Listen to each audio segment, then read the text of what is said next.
직전 보고드린 MBC 여조도 굉장히 놀라운 수치가 나왔지만 이번 KBS 여조는 3,000 샘플입니다. 그런데 이렇게 윤석열 지지율이 급락했습니다. 해당 부분에서 중요한 것은 중도층인데 압도적 차이라 할 수 있겠습니다. 또한 정당 지지도를 보면 비슷한 것 같지만 조국 혁신당의 지지율이 눈에 들어옵니다. 지지하는 이유는 역시 정책이었는데 최근 돌풍을 일으키는 상황이라 하나둘 주류 언론들이 이제야 공격을 하고 있죠. 한편 가장 중요한 지표는 바로 이것입니다. 253개 선거구의 민심을 결정할 지역구 투표는 민주당이 4%나 급등했는데 그래도 2030 세대가 아직 미정이 많아서 절대 민주당은 안심할 수 있는 상황은 아닙니다. 그러나 비례 지지율을 보면 저도 모르게 고개가 막 들어지는데 이렇게 민심이 날이 갈수록 심각해지는 이유 간단합니다. 영상 보시고 이어가 보겠습니다. 황교안하고 닮아갑니다. 네.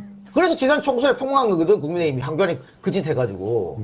게다가 국민의힘에서 당에서 그 각 지역구 후보 선거사무소에 종북효수 막 달아라.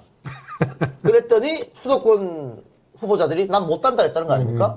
그러니까 한동훈이 구원투수처럼 등장해갖고 내가 달지 말라고 시켰다 이런 건데 이것도 앞뒤가 전혀 안 맞는 거잖아요. 근데 국민의힘이 종북을 언제 꺼내느냐? 선거 질 때 꺼내요.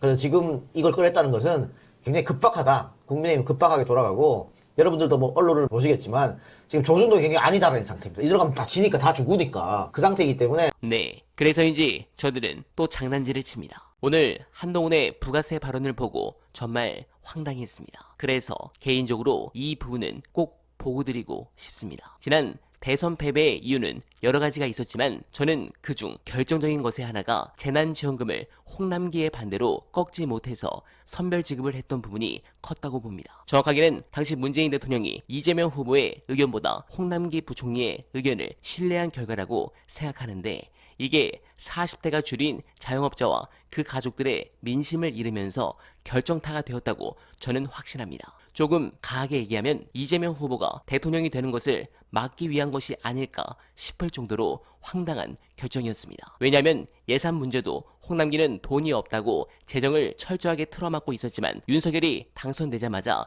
언제 그러냐는 듯이 그야말로 곳간 열쇠를 윤석열 당선인에게 가져다 바쳤기 때문입니다. 그렇기 때문에 저는 이 정책을 강하게 지지하고 또한 전략적으로 봐도 좋은 카드였다고 생각한 이유는 용산에서 분명히 현금성 지원에 대한 공약을 준비하고 있었을 겁니다. 지지율 더 밀리면 할 수 있는 제일 쉬운 방법이 현금성 지원 약속이기 때문입니다. 저들이 쓸 카드를 미리 제거한 이재명 대표의 기가 막힌 펀치라고 저는 생각합니다. 그런 부분에서 언론들이 보도 안 하는 이재명 대표의 간절한 호소 안내드리며 이만 인사드리겠습니다. 지금 뭐 물가 오를까봐 걱정돼서 못하겠다 이런 소리 하는데 예. 또 재정 부족하다 이런 얘기 하는데 제가 딱 두 마디로 정리할 수 있습니다. 코로나 때 그 정도 금액 지원했는데 물가 올라서 문제됐어요. 그리고 또 한 가지는 돈 없다 재정 부족하다 그러는데 그러면 소위 부자감세 몇십조 원을 왜 해줬습니까?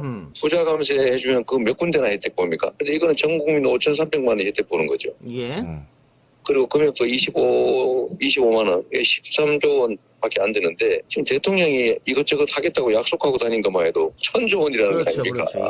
예. 돈이 없다는 것도 말도 안 되고 사실은 뭐 물가가 우려된다고 하는데 이론적으로 약간의 영향은 있겠지만 예. 국민들 소득 지원해주고 또 지역 화폐로 지역 소상공인들 골목 상권 삼기고 살리고 그러면 경제 활성화되고 재정 수입 세금 늘어서 재정 수입 늘고 모두에게 좋은 일인데 예. 이 좋은 측면 나쁜 측면을 더하기 빼기해서 합산했을 때 긍정 효과가 훨씬 크다. 예. 상식 아닙니까? 예. 하기 싫은 거죠 결국. 어쨌든 강력하게 밀어붙여서 꼭 할 생각입니다.